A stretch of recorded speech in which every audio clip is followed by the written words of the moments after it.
Good morning, gang. This is JP, the Outlaw, the voice that makes some moist, your favorite color commentator, here to give you my review of Smackdown Live, March 21st, 2017, and it was off the fucking chain. Hilarious, but off the chain. Alright, let's get into it, y'all. They open up the show with AJ Styles and Daniel Bryan. First of all, AJ Styles is the man. AJ Styles is the man. I just kicked my boss's ass and I'm going to work the next day. I should be fired. See, again, I would have liked, they did this back in the day with Austin. They gave him a little bit of time off, suspended him for a couple of weeks, brought him back right before WrestleMania, before he had to go up against Vince McMahon. I would have liked to seen that here, but the way they built WrestleMania, this whole, I say 4 months of getting to WrestleMania is a week away. So, if you suspend AJ Styles or give him any type of repercussions now, it's pointless. Fucking Daniel Bryan wants to tell fucking AJ Styles, you're in for a world of trouble. I would have rather you been fired, and we would have moved on past this. But Shane wants to handle it himself. Fair enough. I'm going to go out to the ring and tell Shane how I feel about him. This is AJ Styles.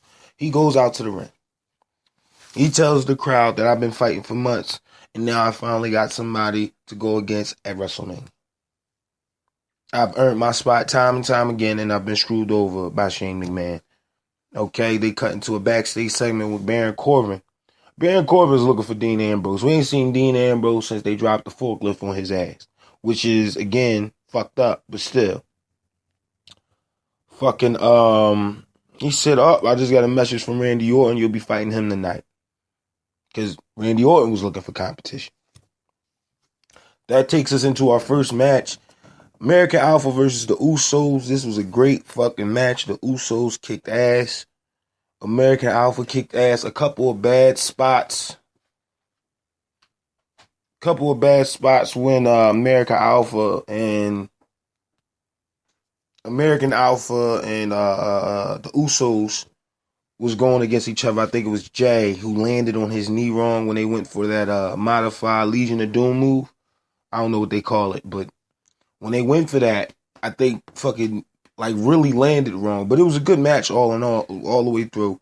I really thought the American Alpha was going to keep the titles, take it all the way into WrestleMania. The Usos won the title. So I don't think I would have did that on SmackDown. It does keep interest in SmackDown, but I wouldn't have flipped the titles. You're 1 week away from WrestleMania. I don't even know if they're going to be on the card at all. Not even the pre-show. Like, they have nothing. They haven't said shit about the Usos and American Alpha in the fucking tag team championships on SmackDown. You know what they're doing with Raw. They have said nothing about the tag team championships, which I think would be literally a waste of time if they're not on the card. This is why, again, you could have gave the tag team division to SmackDown. Raw could have kept the women's division. Your roster's not deep enough to do what you want to do, but again. So that takes us into another segment, backstage segment with Luke Harper. Luke Harper is sending a message. I watched a good guy turn bad, and I will fight that man soon enough. So I don't know who the fuck he's sending it to. Sounds like Bray Wyatt though, but it was so fucking vague. You don't know who it's coming at. If I had to place my money right now, put a bet on it, that fucking promo was for Bray Wyatt.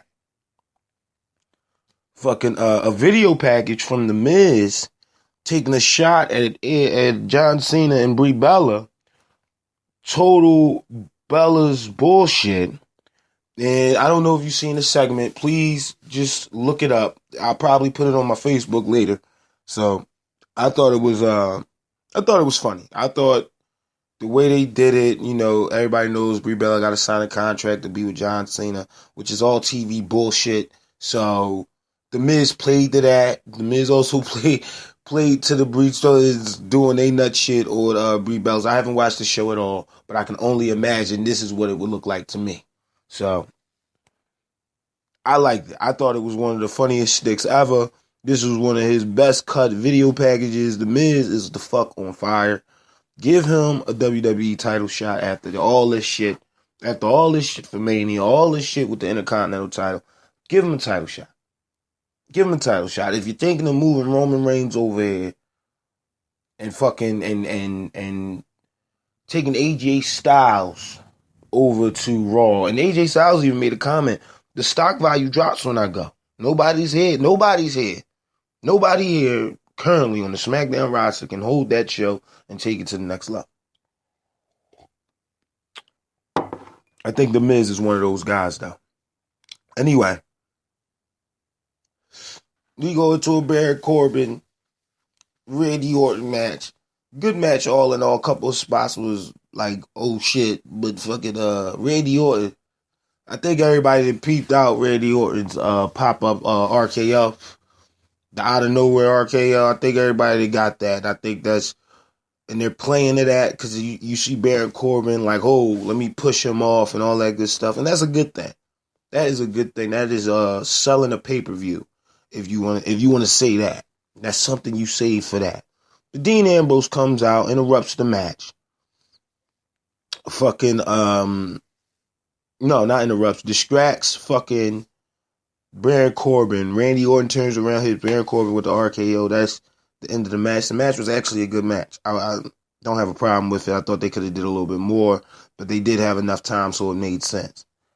That goes into a backstage segment with Randy Orton, and behind Randy Orton is like a bunch of people with sheep face masks on. And if anybody remember, that's Luke Harper's look. The white mask is Luke Harper. The black mask is Braun Strowman. So this is hinting at, if I believe correctly, a couple of weeks ago they had, what is this guy named Eric Rowan, come in and save the body. I don't know if this was some made up bullshit, but save the body of Sister Abigail. Then the following week they showed Bray Wyatt rubbing the ashes of where the compound was at, where Sister Abigail's burial site was at, rubbing the ashes on himself.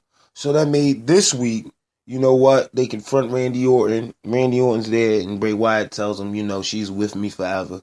You've done nothing. He kind of blesses him with this like X fucking circle thing. I don't know what the fuck that was about. Real cult-like. And I like that about Bray Wyatt. They're doing I would say they're doing a CM Punk with Bray Wyatt. We got to make him larger than life. He has to be able to manipulate and turn people against what they believe in. And that's what he did with Randy Orton. We move from that to John Cena versus Breezango. Tyler Breeze, by the way, his career is fucking over. The minute they tell you to put on a wig and go out there and be Brie Bella should have been the minute you said I quit.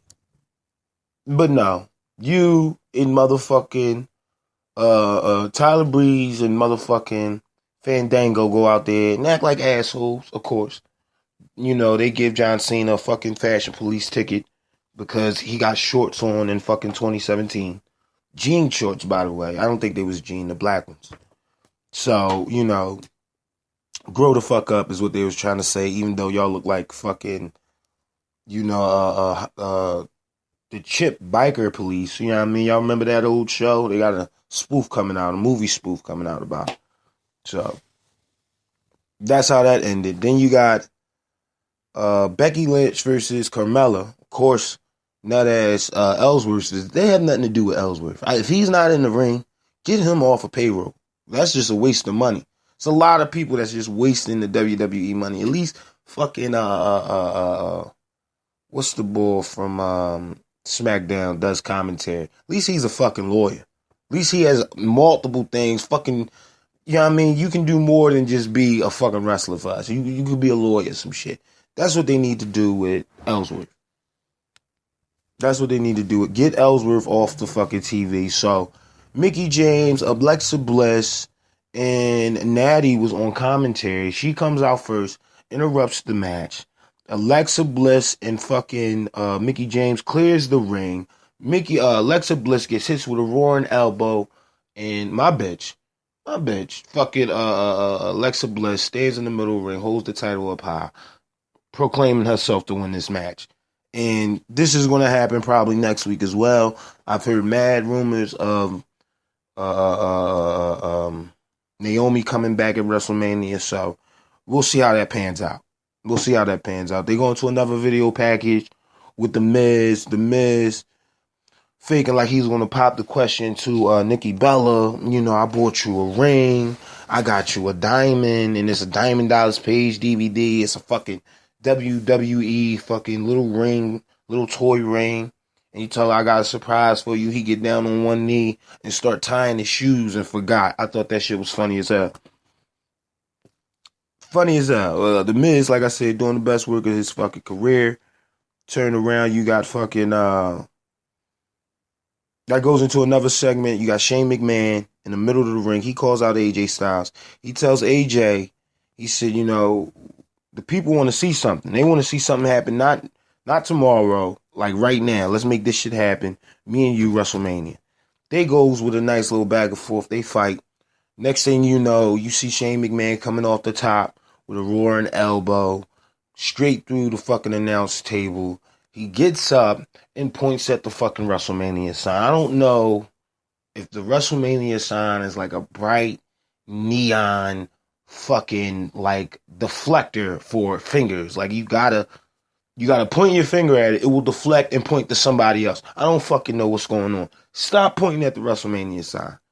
If anything, for fucking years you've done it. At least pan up and just angle your camera up to the WrestleMania sign. When you got a scenario like that, you got AJ Styles on the fucking ground with goddamn fucking Shane McMahon.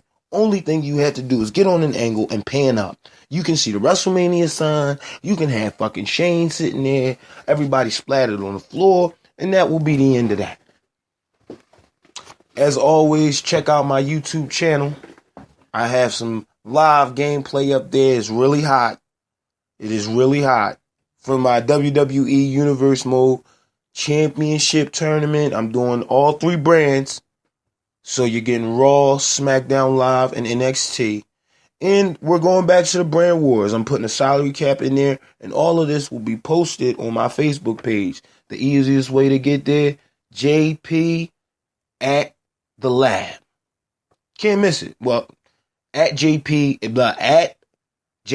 the lab. There you go. Easy. Can't miss it. You type that in or just hit in JP Outlaw. It'll pop right up. To all my fans on Wrestling Amino, I would like to say we've reached 530 followers. So I appreciate you following the Outlaw. That's all we do is support each other. Absolutely. So with that being said, as always, if you're just tuning in, you can follow me. It's easy. Press that like button. Follow me on Facebook, Instagram, Twitter, and YouTube. And that's pretty much it. I want to leave you with my final notes. We're going to have a great day. I want everybody to be cool, be culture. And don't be scared. Don't be scared to try new things. Okay?